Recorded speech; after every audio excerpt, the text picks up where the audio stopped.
comment, rate, subscribe, guys. Comment, rate, subscribe, like the videos. Also share the videos as well, man. I want to thank everyone that does watch and share my videos. You guys are the absolute best. Without further ado, let's go ahead and get right into it, man. I'm a co-host on a radio show called Let's Talk Jets. My other co-host, his name is Tyson Roush. His college football team is trash. We are not here to talk about that, all right? Not at all. We are live every Tuesday at 8 p.m. Eastern, guys. Listen, man, call in. We are year-round. We do not sleep here at Let's Talk Jets. We are going to talk Jets until there's no more Jets to talk about. Call in, guys. Give us your opinions on the team. We love talking to people. We love hearing, different perspectives about what the team has going on, roster management stuff, how you feel about next season, man. Call in and let us know. We're also on Facebook as well. Search Long Beach Joe on Facebook. Like that page. Our content's going to be up there. You can message us. We'll message you right back. Give us some feedback. We love hearing about, what people think of the show as well. We're also on Twitter as well at Talk Jets Radio. Go over there, follow us. We live tweet during the show. You can give us your opinions on there as well. Tell us what you think about on the team at Twitter. We'll get right back to you, man. We go back and forth during the show as well on Twitter with everyone that's listening and has an opinion. I'm also on Twitter as well at YoungJ000. That's 3 zeros, guys. Go over there, follow me. I'll follow you right back. We can argue about the show. We can argue about the Jets. You can troll me. No problem. I'll troll you right back. I have no issues with that. I'm all about the trolling. So follow me, guys. Let me know what you guys think. I'm also attached to a great website called nyjetsfans.com.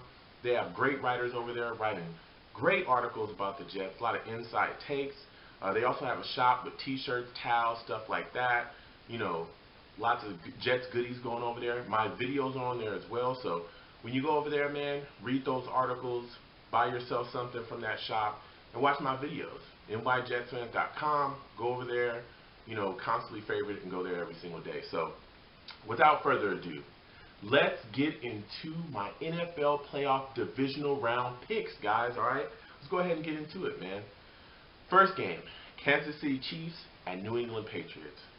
Man, let me tell you something. Kansas City, they literally just got given the game by Houston, all right? But this week, not going to be that easy. Kansas City has got to find a way to get a pass rush on Tom Brady. That offensive line of the New England Patriots has been mix and match and scritch and scratch, but they find ways, to keep Tom upright. Houston has to get after Tom Brady. You've got to see these pass rushers of the Kansas City Chiefs get at him, man. I know Houston has that brace on his leg. It's kind of been hampering, messing with him.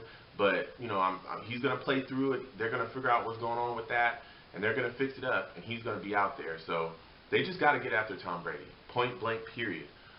You've also got, man, Macklin. Macklin has a high ankle sprain. That does not bode very well for this Kansas City offense because if you learn nothing about watching the Jets play the Patriots, learn this. Do not leave points on the field when you play the New England Patriots.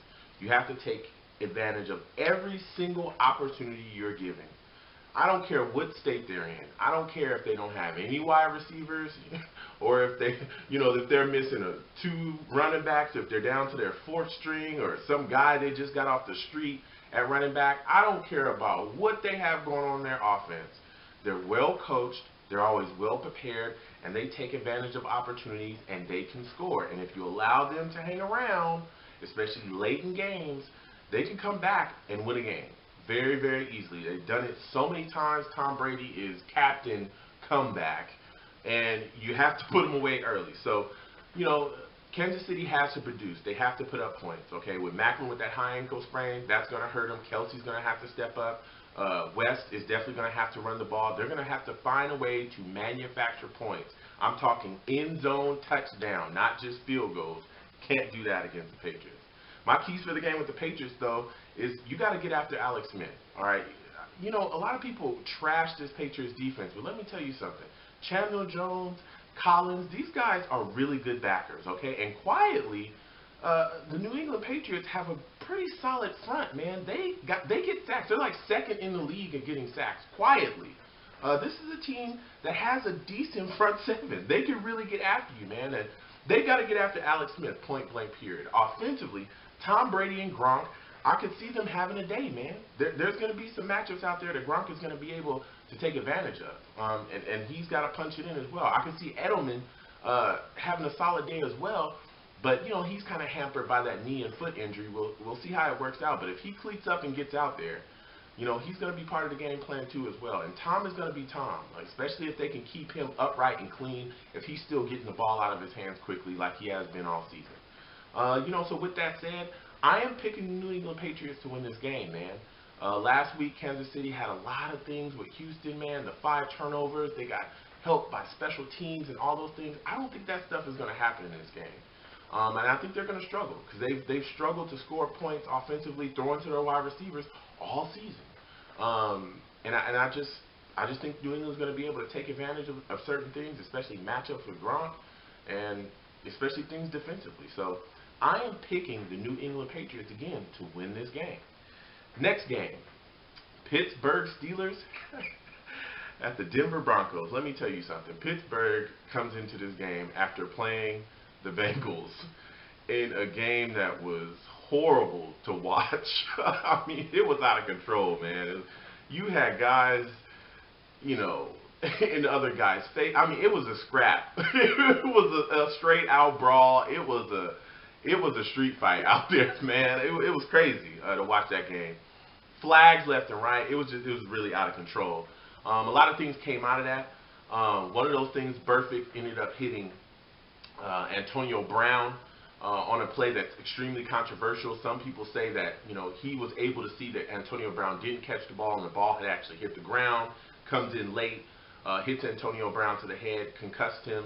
A lot of people say that Burfict could have pulled up and that it was a dirty play. There's also some people on the other side of the fence that are saying, hey, that guy didn't have enough time. It was a bang-bang play. He just, he was playing football. He was out there doing what he was supposed to do. He made a hit. It was unfortunate, but he didn't mean to do it. On the other hand, I've watched the play a couple times, and I'm saying to myself, I think Burfict could have slowed up. I really think he saw the ball, didn't pull up, but, the play happened either way, and Antonio Brown is out for this game with a concussion. With the concussion protocol that goes on in the NFL, he's done. So he's not playing in this game at all. Burfict also hit Ben Roethlisberger in this game. Sacked him late in the game and ripped his shoulder up. Landed on his shoulder. There's a lot of speculation as to what the shoulder injury is with Ben. Some people say it's a separated shoulder. Some people say it's something else. But for sure, he has a right shoulder injury. And it's hampered him, man. But he's still going to play. I'm not surprised. Ben Roethlisberger plays through all types of injuries all the time. But I can't believe that this dude is 100%. He hasn't thrown at any of his practices yet. There's no way that there's no way he's 100%. There's no way he's even near 100%. There's no way that I just don't see how he's playing through the shoulder injury if it's as bad as I've heard. D'Angelo Williams is also out as well with a foot injury, so that means that their backup is going to be running the rock again. It's just, the Pittsburgh Steelers are really hurt, man. There's a lot of injuries in key spots of their offense. That means that Marcus Wheaton and their other wide receiver core is going to have to step up. Martavius Bryant is going to have another solid game like he did against the Bengals. They're going to have to produce, man, and this running game is going to have to get going. Especially with these injuries that you have here. On the flip side for Denver, you look at the Denver Broncos and you're saying to yourself, this is a defense that is loaded. Like, they're a defense that can get after you with DeMarcus Ware and Von Miller. These guys are not going to be playing any game. They're going to get a pass rush on Ben. And they're going to test that shoulder. There's been some reports come out and said, hey, if they have a chance to take a shot at that shoulder, they're going to do it. And I believe that wholeheartedly. Because if I was out there playing football, I would do it. And I think they're going to get after Ben early and often. Just a solid defense. It's going to be hard to establish a running game against them as well. I mean, the Broncos defense is just lights out. And then their offense, Peyton, you're looking at his first start since week 10. He's coming back. If the offense, Demaryius Thomas, Emmanuel Sanders, you got the 2 running backs, Hillman and Anderson. This is an offense that can put up some points on you real fast. Real fast. If Peyton is at 100%, if he's solid, if he's decent, we're not talking about, this year we've seen the up and down, the bad decisions from Peyton. We've seen the lack of arm strength. Is that Peyton going to be left in the past, and is he going to come out and be the Peyton Manning that we all know? Is he fully healed? Because he had some issues with his shoulder as well as his feet. Plantar fasciitis as well early, and they were saying he had a hard time planning, driving, and getting some power behind the ball. If that Peyton Manning comes out that can get some, make decent throws, make solid reads, and man, let me tell you something. He's going to carve up the Pittsburgh Steelers. The only thing I'm worried about is Shazier, this amazing linebacker the Steelers have drafted. This kid is fast as all get out, young guy getting around. If they can keep Shazier off of Peyton Manning, because they're going to send him all day and night. If they can keep him off of Peyton Manning, keep Peyton upright and, Peyton solid, I could definitely see Peyton putting up some points in this game.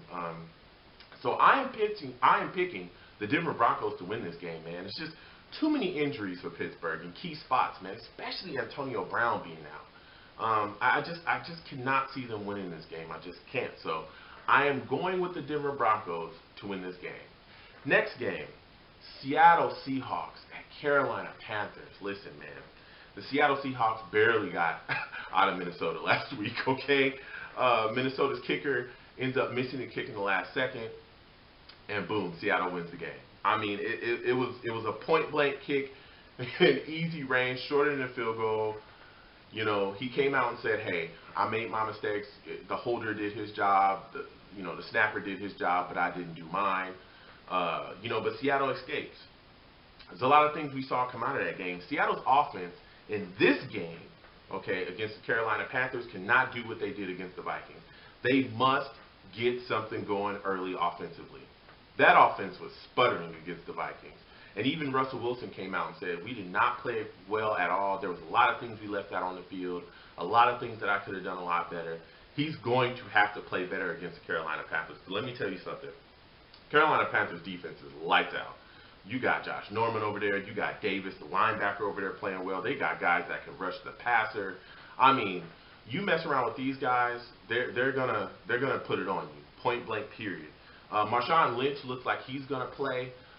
He was out last week with an injury. Fozzie Whitaker, and so they had their backup running as well. So he's gonna come back from that abdominal injury, and we're gonna probably see Marshawn Lynch out there running the ball heavy. The defense of the Seattle Seahawks, certain points has to step up as well, especially against a tight end like Greg Olsen. Cam Chancellor last week was matched up with Rudolph against the Vikings, and Rudolph had some plays, okay? He had some big plays. He set up that field goal for the Minnesota Vikings with a big, catch and run. Now you're looking at Cam Chancellor possibly being matched up with Olsen. And Olsen is another guy that's a pass catcher, and he's one of Cam's go-to guys, especially with what they have going on in their receiving core. I expect Greg Olsen to get targets early and often in this game, and Cam Chancellor is going to have to make plays. He's going to have to. He cannot let Greg Olsen go off like he let Rudolph go off. He's got to find a way to get Greg Olsen covered. I can also see them doing different things, switching guys off and having other guys, cover Olsen and bracketing him as well. But they have to find some type of way, to kind of quiet Olsen and don't let him have a big game. Especially, again, if Cam Chancellor is sticking him, he's going to have to do a better job than he did last week. Now, if you look at the Carolina Panthers, man, let me tell you something. They're banged up in the wide receiving core. You got Ted Ginn, one of the guys that Cam has looked at every single week to make a play for him. He ends up with a knee injury. But they're saying he's going to play through the knee injury. He's going to play through the discomfort. How effective he's going to be, I don't know. But if he does get opportunities, something that's kind of hampered Ted Ginn throughout this year is drops. He's had some big drops in some key moments, man. Don't get me wrong. He's made some plays now, but he's had a lot of big drops in some key moments. Cannot have this against the Seattle Seahawks. It's playoff football. Got to get it done, all right? You got to get it done. If you're called to make a play and the ball's in your hands, if Cam hits you in your hands with the ball, you got to catch it, especially some of the touchdowns that I've seen him drop as well. Fozzie Whitaker is going to be out for this game. He's hurt. So you're going to have, Jonathan Stewart running the rock. I think the Carolina Panthers I think they're going to be able to do some things, man. They're going to be able to put up some points. But that defense has to play well. They can't let, Russell Wilson get out, start making plays with his feet. They have to find a way to get him spied and make him a thrower from the pocket. You can't allow him to be effective with his feet as well. And with that said, guys, I am picking the Carolina Panthers to win this game. As I said, I think this defense is capable to corral Russell Wilson. I think they're going to be able to lock down on different aspects of Seattle Seahawks offense.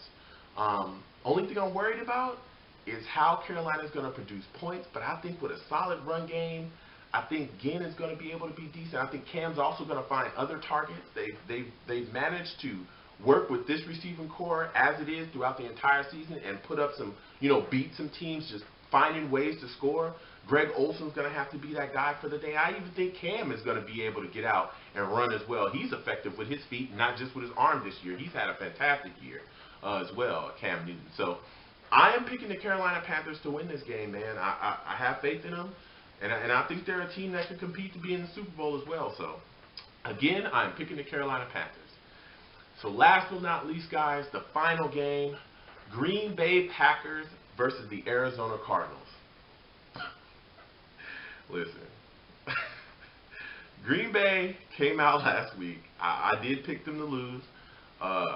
They were able to do some different things in the second half. They kind of went back and forth with Washington in the first half. They were both kind of scrubby, kind of struggling. Aaron Rodgers found ways to, get in the end zone and produce points throwing the ball. And in the second half, they came out and they ran the ball extremely well, man. A lot better than I thought they would against the Washington Redskins. But let me tell you something. This team ain't the Washington Redskins, all right? This is the Arizona Cardinals, and you're not going to establish no run game against them. It's going to be tough, man. It is going to be tough for the Green Bay Packers. And I can't see them winning this game, point blank, period. I mean, they're banged up. Their offensive line is banged up. I believe their receivers are going to get locked up by the corners of the Arizona Cardinals. It's going to be hard to keep guys off of Aaron Rodgers. That pass rush is going to get after him. I'm not saying it's going to be the repeat of their regular season meetup where the Cardinals just beat the living crap out of the Packers. But I do think they're going to win. They're going to manhandle them. They're going to beat them handily. Arizona offensively, there's almost like, they just have so many weapons. I think John Brown, I think this is going to be a game where he's going to have a big game this game. I think David Johnson, the young running back, the young stud for the Arizona Cardinals, he's going to show up and show out. I cannot see Green Bay beating the Arizona Cardinals. I just can't. So I am picking the Arizona Cardinals to win this game. I know I'm going to have Green Bay Packer fans in my inbox, saying, we did it once, we'll do it again. And, hey, listen, guys, have faith in your team, but I'm sorry. I can't see it, all right? I don't even think Cleo would predict that. So, again, I am taking the Arizona Cardinals to beat the Green Bay Packers. So with that said, guys, please comment down below. Let me know what your picks of the week are, man. As always, guys, comment, rate, subscribe, guys. Comment, rate, subscribe. Like the videos. I want to thank everyone that shares. And I want to, wish everyone a happy day, man. Have a good day. Enjoy football. And spend time with your families, guys. So have a great day, guys. Peace.